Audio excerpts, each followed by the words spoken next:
যুদ্ধের রণদাদামা বেজে গেছে। হ্যাঁ, ঠিকই শুনছেন। দীর্ঘ প্রতীক্ষার অবসান ঘটিয়ে আসতে চলেছে হাজার হাজার ভ্যাকেন্সি আপার প্রাইমারি এবং এসএলএসটিতে। আমি জানি এই খবরটা শোনার পর অনেকের বুকেই আশা জেগেছে, আর অনেকের মনে দানা বেঁধেছে চরম ভয়। নমস্কার everyone, welcome back to my channel success লাভার।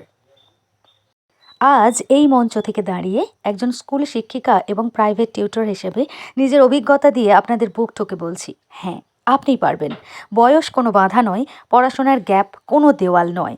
যদি লক্ষ্য স্থির থাকে তবে পৃথিবীর কোনো শক্তি আপনাকে আটকাতে পারবে না। আজকের ভিডিওর টপিক হলো লক্ষ্যভেদ। আজ আমি আপনাদের দেব এমন এক ব্রহ্মাস্ত্র স্ট্র্যাটেজি, যা মেনে চললে আপনি এক চান্সে আপার প্রাইমারি ক্র্যাক করবেন।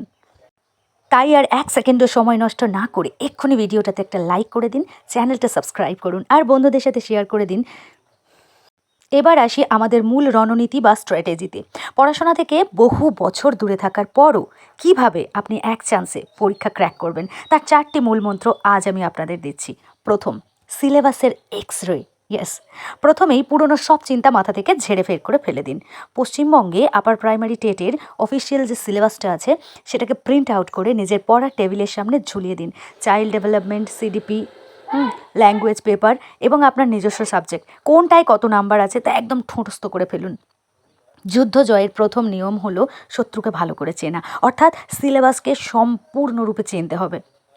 দ্বিতীয়, জিরো থেকে স্টার্ট করুন। জিরো মানে মাইক্রো লার্নিং স্ট্র্যাটেজি অ্যাপ্লাই করুন। ভাবছেন 5 বছর বই ছননি, ভাবছেন দীর্ঘদিন কর্মজীবনের সাথে যুক্ত, কোনো ব্যাপার না। প্রতিদিন মাত্র 2 থেকে 3 ঘন্টা দিয়ে শুরু করুন। একেবারে যে 10 ঘন্টা পড়তে হবে এমন কিছু ব্যাপার নয়। 7 ঘন্টা বা 8 ঘন্টা ডেইলি পড়তে শুরু করার ভুলটা এখনই করবেন না। প্রথম সপ্তাহে ছোট ছোট চ্যাপ্টার ধরুন। যখনই একটা চ্যাপ্টার শেষ হবে আপনার আত্মবিশ্বাস 10 গুণ বেড়ে যাবে। মনে রাখবেন, ফোঁটা ফোঁটা জলেই কিন্তু সমুদ্র তৈরি হয়। নাম্বার 3, টাইম ম্যানেজমেন্টের magic formula. Yes, magic formula বলছি কারণ আপনি শুনলেই বুঝতে পারবেন। আমি নিজে একটা প্রাইভেট স্কুলে পড়াই, সাথে প্রাইভেট টিউশনও করি। আমি জানি আপনাদের সময়ের কত অভাব। সংসার, চাকরি, টিউশনের মাঝখানে সময় বের করা অনেক কঠিন। কিন্তু শুনুন, অজুহাত দিয়ে কখনো চাকরি পাওয়া যায় না। আপনাকে পকেট টাইম স্ট্র্যাটেজি অ্যাপ্লাই করতে হবে। স্কুলে যাতায়াতের সময়, বাসে, ট্রেনে যাওয়ার পথে কোনো থিওরিকে, সিডিপির থিওরিকে আপনি রিভিশন করতে পারেন, হেডফোন লাগিয়ে শুনতে পারেন, বা কোনো মক টেস্টের এমসিকিউ সলভ করতে পারেন। রাতে ঘুমানোর আগে 1 ঘন্টা শুধুমাত্র রিভিশনের জন্য রাখুন। নাম্বার 4, মক টেস্ট ও বিগত বছরের প্রশ্নপত্র অর্থাৎ PYQ সলভ করুন। শুধু গাধার মতো পড়লে হবে না, স্মার্ট ওয়ার্ক করতে হবে। গত কয়েক বছরের প্রশ্নপত্র ভালো করে খুঁটিয়ে দেখুন, প্রশ্নের ট্রেন্ড বুঝুন। তবে দীর্ঘ বহু বছর যেহেতু পরীক্ষা হয়নি, আগের মতোই যে কোয়েশ্চেন আসবে এমন কোনো গ্যারান্টি নেই।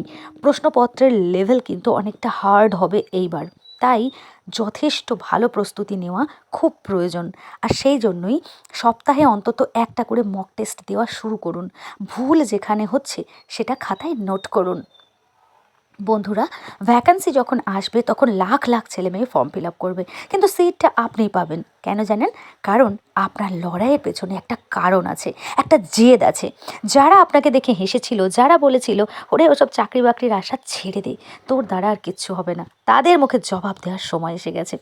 আর হ্যাঁ, আমি খুব শীঘ্রই আপনাদের জন্য একটা ভিডিও আনছি যেখানে আমি দেখাবো যে আমি আপার প্রাইমারি টেট পাস করার জন্য কি কি বই পড়ছি, বা আমার কাছে কি কি বই আছে যেগুলো আপনারা কালেক্ট করতে পারেন। সেই ভিডিওটা আসতে চলেছে, তাই ওয়েট অ্যান্ড ওয়াচ। আর হ্যাঁ, যেটা বলছিলাম, যারা বলেছে আপনার দ্বারা কোনো চাকরি বাকরি আর হবে না, তাদের মুখে যোগ্য জবাব দেওয়ার সময় এসেছে। বাবা মায়ের মুখের দিকে তাকিয়ে, নিজের ভবিষ্যতের দিকে তাকিয়ে আর একটাবার কোমর বেঁধে নামুন। মনে রাখবেন, আপনি একজন শিক্ষক বা শিক্ষিকা হতে চলেছেন, আপনার মধ্যে সেই যোগ্যতা আছে। তাই নিজেকে দুর্বল ভাবা বন্ধ করুন। নিজের খাতার উপরে বড় বড় অক্ষরে লিখে রাখুন, এই সুযোগ আমি হাতছাড়া করব না। এবার লড়াই এক চান্সেই শেষ করব। আর আমি জানি আমার সাকসেস লাভার পরিবারের প্রত্যেক সদস্যের মধ্যে সেই আগুনটা আছে। তাই আজ কমেন্ট বক্সে সবাই লিখে যান, এবার আমি লক্ষ্যভেদ করবই। আপনাদের প্রত্যেকের কমেন্টের উত্তর আমি নিজে দেব। ভিডিওটা ভালো লাগলে প্রচুর পরিমাণে লাইক শেয়ার করুন, আর যারা নতুন এসেছেন চ্যানেলটাকে এক্ষুনি সাবস্ক্রাইব করুন। B with me.